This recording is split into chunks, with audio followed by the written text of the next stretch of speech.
নমস্কার। প্রাণারামের মাধ্যমে সম্প্রচারিত ভারত কথার গ্রন্থি মোচনের 296তম পর্বে আপনাদের সবাইকে জানাই সাদর সম্ভাষণ। মহামহিম অনন্তলালের পরম আশীর্বাদে আমরা শুনে চলেছি চিরকল্যাণী ভারত কথা। ভারত কথায় যক্ষ যুধিষ্ঠির সংবাদের মধ্যে আমরা আলোচনা করছি এক দার্শনিক ভাবনা। সেই যে দার্শনিক ভাবনা ভারতবর্ষের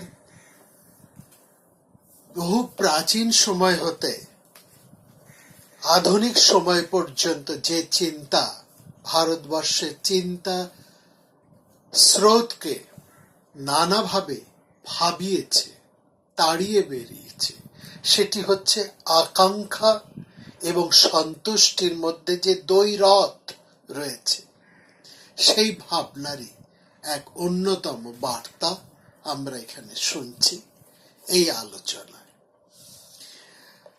আমরা সাধারণত ভাবি যে আকাঙ্ক্ষা এবং সন্তুষ্টি যেন দুটি বিপরীত মেরুতে আছে, তা যে নয়। সেটি দার্শনিকেরা কেমন ভাবে, ভারতীয় দর্শন তাকে কিভাবে উপলব্ধি করেছে, কিভাবে তার মধ্যে এক সমন্বয় সাধন করেছে, তারই সূত্রগুলো, তার সেই সব চিন্তা রাশিগুলিকে আমরা এক এক করে আপনাদের সামনে তুলে ধরছি। জীবনের চরমতম উপায়, অর্থাৎ সমস্ত কিছুর মূলাধার, এক জীবনযাত্রার সবকিছুর মূলাধার হচ্ছে উপার্জন, কিছুকে অর্জন করা। একজন অনাসক্ত মানুষ, একজন আলস্যপরায়ণ মানুষ, একজন নিশ্চেষ্ট মানুষ, একজন উপার্জনহীন মানুষের মধ্যে আত্মশক্তির বিকাশ দেখা যায় না। মহাভারত বলছেন যে মনীষীরা যাকে ধর্ম বলে মনে করে, তার উদ্ভবও কিন্তু এই উপার্জন থেকে, সম্পদ থেকে। পরাক্রমশালী মানুষ যার ধন সম্পত্তি হরণ করে, তার ধর্মকেও সে হরণ করে।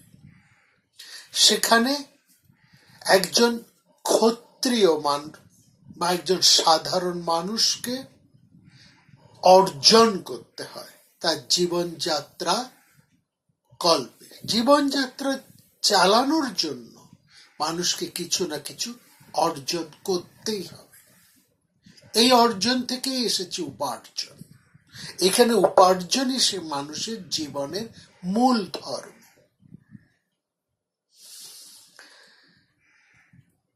এরকম তার একটা চমৎকার উদাহরণ মহাভারতে রয়েছে। বলছে, পাহাড় থেকে, একটা সুউচ্চ গিরিশৃঙ্গ থেকে যেমন অনেক নদী ধারা সঞ্চিত বরফ হতে, সঞ্চিত হিমরাশি থেকে যেমন জলের স্রোত নানাভাবে বেরিয়ে আসে, ঠিক সেই রকম ভাবে নানা জায়গা থেকে সংগ্রহ করা, নানা জায়গা হতে সংগৃহীত এবং ক্রমশ বর্ধিত সেই সম্পদকে একত্রিত করেই না একটা শক্তি বা একটা ধারা মানুষের জীবনে বয়ে আসে, এবং সেই ধারার দুই কূলে বাস করে, উভয় কূলে বাস করে, সেই চলমান ধারার সাথে যুক্ত হয়ে মানুষ নিজের জীবনের সম্পদ, সমৃদ্ধি, উন্নতি লাভ করতে পারে। অর্থাৎ এই যে উপার্জন, এই যে সংগ্রহ, এই যে সঞ্চিত সম্পদ, এই সঞ্চিত সম্পদের এই অর্থ থেকে মানুষের জীবনে ধর্ম, কাম এবং মুখ্য রূপ স্বর্গ সবকিছুই যুক্ত হয়ে যায়। সুতরাং এই উপার্জন থেকেই মানুষের জীবনের ধর্ম এবং কামনার উৎস। এবং মানুষের যে এই তিনটি পুরুষার্থ, ধর্ম, অর্থ এবং কাম, তিনটি পরস্পরের সাথে সুগভীরভাবে সংযুক্ত। যদি ওই বয়ে আসা সমৃদ্ধি ধারা শুষ্ক হয়ে যায়, তাহলে মানুষের জীবনও শুকিয়ে যায়। ফলে এখানে বুঝতে হবে, মানুষের জীবনে চরমতম উপায় হিসেবে মহাভারত কিন্তু একটা সমৃদ্ধির কথা, একটা চেষ্টার কথা, একটা উৎসাহের কথা, একটা অধ্যবসায়ের কথা, বা মহাভারতিক পরিভাষায় উত্থান শক্তির কথা কিন্তু বারবার বলছে। উঠে দাঁড়াবার একটা ক্ষমতা, যে শক্তির মধ্যে দিয়ে মানুষ উঠে দাঁড়ায়, উঠে দাঁড়াতে পারে, পড়ে গেলেও আবার উঠে দাঁড়াতে পারে। এই যে উত্থান শক্তি, এই উত্থান শক্তি মানুষকে দিনরাত তাতিয়ে বেড়ায়, তাকে পড়ে যাওয়ার থেকে উঠে দাঁড়াতে সাহায্য করে। সুতরাং এই যে আকাঙ্ক্ষা, এই আকাঙ্ক্ষার মধ্যে যদি এই আকাঙ্ক্ষার মধ্যে লুকিয়ে আছে মানুষের উৎসাহ শক্তি, লুকিয়ে আছে মানুষের চেষ্টা শক্তি, এবং এই উত্থান শক্তির মূলটি হচ্ছে মানুষের অর্থ ভাবনা বা কাম ভাবনা। এবং এই নিরন্তর চেষ্টাটা, এই উপার্জনের নিরন্তর চেষ্টাই হচ্ছে মানুষের জীবনের উত্থান। একজন যিনি রাজা হবেন, বা যে মানুষ তার জীবনের সমৃদ্ধি লাভ করতে চায়, তার মধ্যে এই উত্থানকেই সে জীবনের ব্রত হিসেবে গ্রহণ করবে। একে যদি সে গ্রহণ না করে, তাহলে তার সর্বনাশ অবশ্যম্ভাবী। উপনিষদেও তার কথা বলা হচ্ছে। মানুষের জীবনে এই কামের প্রয়োজনীয়তা কিন্তু ভারতীয় দর্শন, ভারতীয় ধর্মশাস্ত্র, ভারতবর্ষের উপনিষদ কখনোই কোনোভাবে অস্বীকার করে না। যে মানুষ নিশ্চেষ্ট, অনুত্থায়ী, তাহলে তার যা আছে তার সেটাও নষ্ট হয়ে যাবে। ভবিষ্যতে কোনো কিছু লাভ করা তো দূরের কথা। একমাত্র উত্থান শক্তির মাধ্যমে একজন মানুষ তার ঈপ্সিত ফল লাভ করতে পারে। এই উত্থান থেকেই মানুষের জীবনের পুরুষার্থ লাভ হয়, পুরুষার্থ লাভ করতে পারে। উত্থানং হি নরেন্দ্রনাং বৃহস্পতিরভাষত রাজধর্মস্য তত্ত্বমূলম। বৃহস্পতি ধর্মশাস্ত্রে একজন রাজাকে ওই উত্থান শক্তির কথা বারবার স্মরণ করিয়ে দেওয়া হয়েছে। এই যে উত্থান শক্তি বা এই উদ্যোগ শক্তির কথা এখানে বলা হচ্ছে, সেখানে আরেকটা কথাও কিন্তু ভারতবর্ষের বিশাল ধর্মীয় এবং দার্শনিক পরিমণ্ডলের মধ্যে পাশাপাশি আমরা শুনতে পাই। সেটা হচ্ছে অর্থলাভ বা এই উত্থান শক্তি যেন নিছক অর্থের জন্য, নিছক ভোগের জন্য, জাগতিক ভোগ সম্পদের জন্য নীতিবিহীন কোনো অভিসন্ধিতে পরিণত না হয়। এই কথাটা কিন্তু খুব স্পষ্ট করে বলে দেওয়া থাকে। অর্থাৎ কোনো কিছু উপার্জনের মধ্যে সমস্ত উত্থান শক্তির মর্মমূলে কিন্তু ন্যায় নীতি অর্থাৎ ধর্মের বিশাল সংযুক্তি থাকে। এটা হচ্ছে সবচাইতে বড় গুরুত্বপূর্ণ কথা। মহাভারতে বলছেন যে অন্যায়ভাবে যখন অর্থ উপার্জন করা হয় তখন সেই অর্থ উপার্জনকে অর্থ দূষণ বলা হয়। অন্যায়ন অর্জিতং দ্রব্য অনর্থ দূষণম উচ্যতে। অর্থ দূষণ শব্দটা কিন্তু ভীষণভাবে খেয়াল করার মতো। অর্থাৎ অর্থ লাভের মধ্যে যে অন্যায়টুকু আছে সেই অন্যায়টুকুকে কিন্তু মহাভারত বিশেষভাবে চিহ্নিত করছে। অর্থাৎ যথা ন্যায় সঞ্চিত, যথা লব্ধ, ন্যায় সঞ্চিত লব্ধ, ন্যায় লব্ধ, এই যে শব্দগুলো মহাভারতের মধ্যে বারবার উচ্চারিত হয়েছে তা যেন আমাদের দৃষ্টি এড়িয়ে না যায়। অর্থাৎ অর্থ লাভের ক্ষেত্রে যেন কখনোই কোনো অবস্থায় একজন মানুষের ব্যক্তিগত প্রয়োজন বড় হয়ে যেন না ওঠে।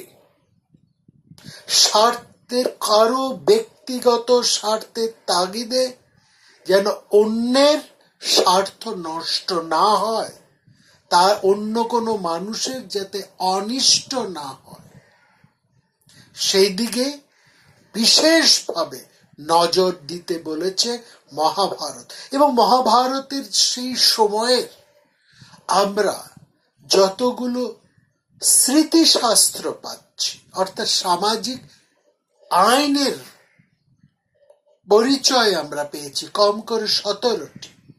প্রত্যেকটি জায়গাতে এই ব্যাপারে স্মৃতিশাস্ত্রকারেরা সামাজিক বিধিবিধান যারা রচনা করছেন, সামাজিক আইন যারা রচনা করছেন, সমাজকে রক্ষা করার জন্য যারা নিশ্চেষ্ট হয়ে, যারা সদা জাগ্রত হয়ে আছেন, তারা বারবার এই কথাটি নানাভাবে উচ্চারণ করেছেন, যার মূল কথা হলো কোনো ব্যক্তিগত মানুষের অর্থ লাভের ক্ষেত্রে সেই ব্যক্তির নিজস্বতা, সেই নিজের প্রয়োজনটুকু, তার স্বার্থটা যেন কখনোই কোনো অবস্থায় কোনো বৃত্তির মধ্যে দিয়ে, কোনো ভাবনার মধ্যে দিয়ে বড় না হয়ে ওঠে।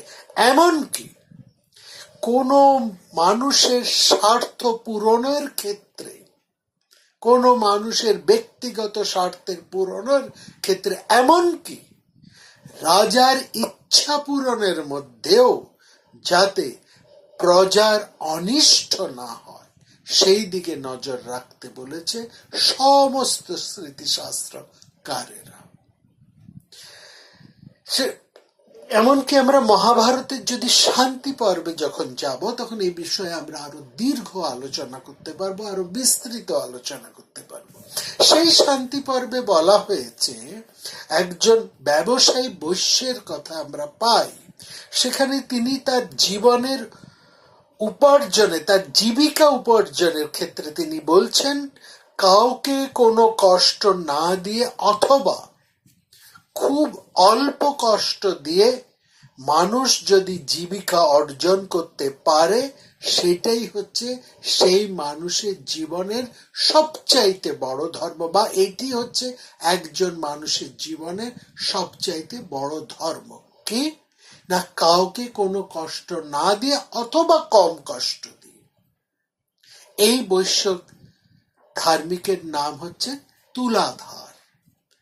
এবং এই তুলাধার এতটাই চমৎকার ভাবে এর ব্যাখ্যা করেছেন, তখন আমাদের এখানে বলছে যে একজন বৃদ্ধ, সেই তুলাধার বলছেন একজন বৃদ্ধ, একজন অর্থ বা একজন বিপন্ন মানুষ তার যেমন বিষয়ে রুচি থাকে না, তেমনি আমার অর্থকামে কোনো স্পৃহা নেই। কিন্তু এই কথাটাকে আবার আমাদের খেয়াল রাখতে হবে, একজন উত্থান শক্তির রাজার সাথে কিন্তু এই কথা সব সময় মেলে না। রাজার অর্থ লাভের তাৎপর্য, একজন রাজা যখন পৃথিবী পালন করছেন, রাষ্ট্র পালন করছেন, তার অধীনে সমস্ত রাজ্যবাসীর পালনের কথা তাকে যখন ভাবতে হচ্ছে, সেখানে কাউকে কষ্ট না দিয়ে তিনি অর্থ উপার্জন করবেন বা খুব অল্প কষ্ট দিয়ে অর্থ উপার্জন করবেন, এটা সবসময় সম্ভব হয় না। সুতরাং সেখানে তাকে অর্থ উপার্জন করতে হবে এবং প্রয়োজনে রাজাকে কোনো কঠোরও তাকে হতে হবে, এবং সেখানে তাকে কিছু মানুষকে কষ্ট দিয়ে ট্যাক্স অর্থাৎ কর নির্ধারণ করতে হবে। কিন্তু সেখানে খেয়াল রাখতে হবে ওখানে যেন রাজা এই অর্থ উপার্জন করতে গিয়ে বিকারগ্রস্ত না হয়ে পড়েন। এইটি মহাভারত কিন্তু বারবার বলেছে। অর্থাৎ যে কোনো সমৃদ্ধি কার্যক্ষেত্রেই আমরা যদি দেখি, সেই দেবাসুরের সময় থেকে দেবতা এবং অসুরদের মধ্যে যে বিরোধ, তার মূল কারণটাই তো হচ্ছে সম্পত্তিগত। পিতৃ সম্পত্তিতে দেবতাদের বেশি অধিকার থাকবে না অসুরদের অধিকার থাকবে, এই নিয়েই তো দেবাসুরের বিরোধ বা সংগ্রাম। দেবতারা তো সেখানে জ্ঞাতিবোধ করেই সমৃদ্ধি লাভ করেছে। সুতরাং রাজা যদি অন্যের ধন হরণ না করেন, তাহলে তো রাজা তার রাষ্ট্রের উন্নতি করবেন কি করে? তার পক্ষে যাগ যজ্ঞ ধর্ম পালন কোনোটাই সম্ভব নয়। সুতরাং ব্রাহ্মণ বলুন বা ক্ষত্রিয় বলুন, সবাই উপার্জিত ধনের মাধ্যমে তার শ্রেয় লাভের চেষ্টা করে। কিন্তু এখানে মনে রাখতে হবে একটা জিনিস, যে উপার্জন তারা করছে, সেই উপার্জনের ইচ্ছাটি, প্রয়োগটি, তাদের উদ্যোগটি যেন ধর্মের শৃঙ্খলা দিয়ে বাধা থাকে, সেখানে যেন একটা সংযমের থাকে। এই সংযম বোধটাই হচ্ছে ধর্ম। কাম থাকবে সেখানে, উদ্যোগ থাকবে সেখানে, চেষ্টা থাকবে সেখানে, কিন্তু সবটাই ধর্মের শৃঙ্খলা রূপ সংযমের মধ্যে দিয়ে প্রকাশিত হবে। এই জিনিসটা হচ্ছে আসল কথা। সুতরাং এখানে আমাদের বুঝতে হবে যে ধর্ম এখানে সামাজিক শৃঙ্খলা রাখার একটা বিধি নিষেধাত্মক শাস্ত্র। অর্থাৎ সমাজে বাস করতে হলে এটা করতে হবে এবং এটা করা যাবে না, এই ধরনের বিধি নিষেধাত্মক সিদ্ধান্ত এখানে আইন বলে প্রতিষ্ঠিত হয়েছে। সুতরাং এইখানে ধর্মশাস্ত্র বলতে আমরা আইনের শাসন বা সামাজিক শৃঙ্খলাকে আমরা বলবো। এই যে ধর্মশাস্ত্র, যেমন মনুসংহিতা, যাজ্ঞবল্ক সংহিতা, হারিক সংহিতা, পরাশর সংহিতা, এরকম 17-18টি সংহিতার পরিচয় আমরা এই সময় পাচ্ছি। প্রত্যেকটি হচ্ছে যে সমাজে একজন মানুষের কি করবে আর কি করতে পারবে না, এই কথাটাই সেখানে রয়েছে। অর্থাৎ একজন মানুষ তিনি তার নিজের প্রজ্ঞা অনুসারে, বুদ্ধি সংযনন ধর্ম, নিজের প্রজ্ঞা অনুসারে ধর্মের মধ্যে দিয়ে, সংযমের মধ্যে দিয়ে তিনি নিজের অভ্যুদয় বা বিকাশ ঘটাবেন। সুতরাং ধর্মশাস্ত্রের সাথে যদি অর্থশাস্ত্রের কোনো বিরোধ সৃষ্টি হয়, সেখানে কিন্তু ধর্মশাস্ত্রই মান্যতা লাভ করবে। এইখানে এই ভাবনাটাকে সবচাইতে বেশি গুরুত্ব দেওয়া হয়েছে। এই গুরুত্বের ধারার মধ্যে দিয়েই কিন্তু যক্ষ এবার সবচাইতে গুরুত্বপূর্ণ একটি প্রশ্ন রাখলেন যুধিষ্ঠিরের কাছে, অর্থাৎ যে পটভূমিকার মধ্যে দিয়ে এই আলোচনা চলছে এবং এই আলোচনাকে যদি যে মূল বিষয়টি এসে দাঁড়ালো, অর্থাৎ মানুষের মধ্যে উত্থান শক্তি অবশ্যই থাকবে, মানুষের মধ্যে চেষ্টা শক্তি অবশ্যই থাকবে, উদ্যোগ থাকবে এবং এই সব কিছু নিয়েই মানুষ উপার্জনে ব্রতী হবে।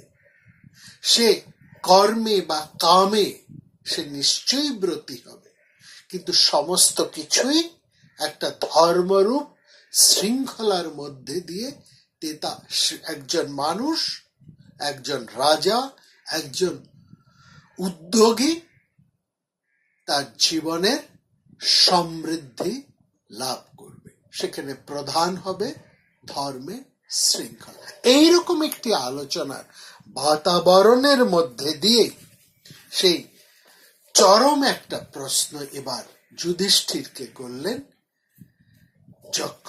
তিনি পরপর বহু প্রশ্ন করেছেন, সব প্রশ্ন তো আমরা এই আলোচনার মধ্যে আনতে পারছি না, আনা সম্ভব নয়। যক্ষ এখানে যে চরম এবার যে প্রশ্নটা নিয়ে আসছেন, সেখানে বলছেন বার্তা কাকে বলে, কাচ বার্তা, অর্থাৎ বার্তা শব্দটি কি তা আমাদেরকে কিন্তু এবার আলাদা করে বুঝতে হবে এবং এটা ভীষণ গুরুত্বপূর্ণ প্রশ্ন। এই প্রশ্নটি নিয়ে কিন্তু আমরা দেখেছি আমাদের সেই প্রাচীন কাল হতে, সুপ্রাচীন কাল হতে সমস্ত চিন্তাশীল মানুষেরা আমাদের দেশ হতে বিভিন্ন দেশে সেই সুপ্রাচীন কাল হতে আজও পর্যন্ত এই মুহূর্তেও সমগ্র দেশের বিভিন্ন চিন্তিত দার্শনিক চিন্তাশীল মানুষেরা, মননশীল মানুষেরা নানা ভাষায়, নানাভাবে, নানা দিক থেকে এই বিশেষ করে এই প্রশ্নটি নিয়ে তারা আলোচনা করেছে। এই প্রশ্নটি হচ্ছে একটা চরম প্রশ্ন। সেখানে চারটি যে প্রশ্ন এসছে, প্রশ্ন চতুষ্টয়ের প্রথম প্রশ্নটি হচ্ছে কাচ বার্তা, বার্তা কি? এই বার্তা কি, এই শব্দটাকে, এই বার্তা শব্দটাকে নিয়ে কিন্তু আমাদেরকে প্রথমে বুঝতে হবে, তারপর আমরা অন্যান্য শব্দগুলির মধ্যে যাব। বার্তা শব্দটি কিন্তু এতটা গভীর এবং বিশদ শব্দ, যা সেই প্রাচীন কাল হতে বর্তমান কাল পর্যন্ত সমস্ত দেশের সব মানুষকে, যেখানে সব মননশীল মানুষকে যে এত গভীরভাবে ভাবিয়েছে, সেই প্রশ্নের আলোচনা করতেও আমাদের একটু থামতে হবে, বার্তা শব্দটিকে বিশদে আমাদের বুঝতে হবে, তারপরে যুধিষ্ঠির যা বলেছেন সেই উত্তর নিয়ে আমাদের আলোচনা করতে হবে। বার্তা শব্দকে আমরা যদি শুধু বলি খবর, আমরা যদি বলি কি বার্তা, তার মানে কি শুধু খবর? খবর কাকে বলে? শুধু কি সংবাদ? বার্তা মানে কি শুধুই সংবাদ? এই প্রশ্নটার মধ্যে একটা খবরের, একটা সংবাদের সত্যতা, যথার্থ কিংবা তথ্য বা তথ্য বিকৃতি, অতথ্য, এই সমস্ত কথাগুলোই কিন্তু পরপর উঠে আসে। বার্তার শব্দটি এসেছে বৃদ্ধ ধাতু থেকে, বৃদ্ধ ধাতু নিষ্পন্ন। বৃদ্ধ ধাতু শব্দ থেকে বার্তার মতন এসেছে আরো একটি গুরুত্বপূর্ণ শব্দ, যার অর্থ হচ্ছে বৃত্তি। বৃত্তি মানে জীবন, জীবিকা হচ্ছে বৃত্তি, এবং বৃত্তি থেকেই বার্তা। কেমন করে আমাদের জীবন চলছে, আমাদের জীবিকা কি, সেটা কিভাবে চলছে, কিভাবে আমরা জীবন যাপন করছি, কি উপায়ে চলছে, এই সংবাদই কিন্তু বার্তা। অর্থাৎ জীবন যাপনের উপায় থেকে জীবনের সংবাদ বা জীবনের খবরটি কিন্তু এসেছে। অর্থাৎ কেমন ভাবে চলছে একটা মানুষের জীবন, একটা দেশ, একটা জাতি, একজন মানুষ, একটা পরিবার, একটা রাষ্ট্র, একটা সমাজ, একটা গ্রাম, একটা শহর, একটা পরিবেশ, একটা স্থান, সে কেমন ভাবে চলছে, এই চলাটার মধ্যে হচ্ছে তার জীবিকা কেমন ভাবে চলছে, কিভাবে সে জীবনকে নির্বাহ করছে, এইটাই কিন্তু সবচাইতে বড় খবর, কাজ বার্তা। জীবন জীবিকা বৃত্তির সাথে বার্তা শব্দটা ওতপ্রোতভাবে মিশে আছে, এবং তার ফলে এই বার্তা থেকেই কিন্তু অর্থনীতি চলে এসেছে সেই মহাভারতের সুপ্রাচীন কাল থেকে, সেই মনুর সময় থেকে। অর্থাৎ যখন থেকে আমাদের এই সামাজিক ধারণা, মানুষ একজন সমাজবদ্ধ হয়ে শৃঙ্খলিত হয়ে তার জীবন যাপন শুরু করলো, অরণ্য ভবঘুরে জীবন থেকে সে যখন সমাজবদ্ধ হলো, সামাজিক একটা বাঁধনে সে আবদ্ধ হলো, তার মধ্যে নানা রকমের বৃত্তি বা জীবন চালনার নানান উপায়গুলো যখন সে খুঁজে পেল এবং তার মধ্যে থেকে সে তার প্রতিদিন জীবন যাপন আরম্ভ করলো, সেই সময় থেকেই কিন্তু এই বৃত্তি বা জীবন জীবিকার সব বৃত্তিটুকু, জীবিকা নির্বাহের বৃত্তিটুকু গুরুত্বপূর্ণ হয়ে উঠল, এবং সেখান থেকেই এলো এই সংবাদের তাৎপর্য। কেমন কাটাচ্ছ, কিভাবে তোমার দিন কাটছে, কিভাবে কাটছে তোমাদের জীবন। ফলে এই বার্তা শব্দটার মধ্যেই কিন্তু অর্থনীতি, অর্থাৎ ব্যবসা বাণিজ্য, কৃষি, পশুপালন, সহস্র জীবন ধারণের উপায়টি রয়েছে। সুতরাং এই যে জীবিকা নির্বাহের যে একটা বিশদ বিস্তৃত সংবাদ, এইটি হচ্ছে মানুষের জীবনের সবচাইতে দামি খবর এবং সংবাদ। তাই মানুষ যা নিয়ে আছে, যে নিয়ে মানুষ চলছে, যা নিয়ে সে জীবিকা নির্বাহ করছে, তার যাপন, যেভাবে সে বেঁচে আছে, যে অবস্থার মধ্যে সে বেঁচে আছে, যেভাবে সে বাঁচতে চাইছে, সে যা চাইছে, যা করতে চাইছে নিজের সমৃদ্ধির জন্য, বা এর জন্য একজন মানুষ আরেকজনের সঙ্গে যেভাবে ব্যবহার করছে, এই সামগ্রিক সমস্ত ঘটনাটাই হচ্ছে সংবাদ বা বার্তা। এবং তার মধ্যে সবচাইতে গুরুত্বপূর্ণ খবরটি হলো তার জীবন যাপন। এবং এই যে বার্তা, এই বার্তা সংবাদের মধ্যে জীবন যাপন আছে, ব্যবসা বাণিজ্য আছে, কৃষিকর্ম আছে, পশুপালন আছে, সেবা আছে, শুশ্রূষা আছে, এবং সমস্ত কিছু, মানে একটা সমাজের জীবনযাত্রা, বৃহৎ অংশের জীবনযাত্রা। আর তার মধ্যেই আছে রাজ্য শাসন, রাজনীতি, এই সমস্ত কিছুই রয়েছে এর মধ্যে এইটাই হচ্ছে মানুষের জীবনের বিদ্যা। এই বার্তার মধ্যেই রয়েছে মানুষের জীবনে বিদ্যা। এই যে কি বিদ্যাও আবার তিন ধরনের। কেমন? একটা হচ্ছে বুদ্ধিমানের চর্চা, আরেকজনের হচ্ছে ব্যবসা বাণিজ্য, পশুপালন, সেবা শুশ্রূষা, এইটা আবার একটা। আবার আছে রাজ্য শাসন, রাজনীতি। এই তিনটি হচ্ছে ত্রয়ী বিদ্যা। এই ত্রয়ী বিদ্যা তাভি সম্যক প্রযুক্তাভি লোক যত্রা প্রবর্ততে। এই তিনটি বিদ্যে নিয়েই মানুষের জীবন চলছে। এই তিনটা বিদ্যা তাৎপর্য জায়গার মধ্যেই রয়েছে ত্রয়ী বিদ্যা। এক জায়গায় ব্রাহ্মণদের বিদ্যা চর্চা, আরেকজন যা দিয়ে মানুষ তার প্রতিদিনের জীবন কাটাচ্ছে, সেই সহস্র উপায় বা জীবনযাত্রার বিভিন্ন উপায়, সেটাও হচ্ছে একটি বার্তা বা বৃত্তি। আর হচ্ছে যেভাবে তাকে চালানো হচ্ছে, তার জন্য যে অনুশাসন, নিয়ম, তার জন্য যা নীতি, এই হচ্ছে বার্তা। এই তিনটি নিয়ে হচ্ছে বার্তা। ঠিক সেই পরিস্থিতি থেকেই যক্ষ যুধিষ্ঠিরকে প্রশ্ন করছেন, কি খবর, কি সংবাদ? খবর কাকে বলে যুধিষ্ঠির? এই খবর বা সংবাদ কেমন ভাবে, কোন পরিস্থিতি থেকে, প্রাচীন কাল থেকে কিভাবে চলে এলো, তার একটা ধারণা আমাদেরকে রাখতে হবে। এবং এই ধারণাটাকে আমরা যদি স্পষ্ট করে ধরতে পারি বা বুঝতে পারি, তখনই আমরা এই যক্ষ প্রশ্নের গুরুত্ব এবং তার উত্তরে যুধিষ্ঠির যা বলছেন তার নিহিতার্থতা আমরা সম্যকভাবে উপলব্ধি করতে পারব। এবং সেই আলোচনাই আমরা করব আগামী পর্বে বিস্তৃত আকারে।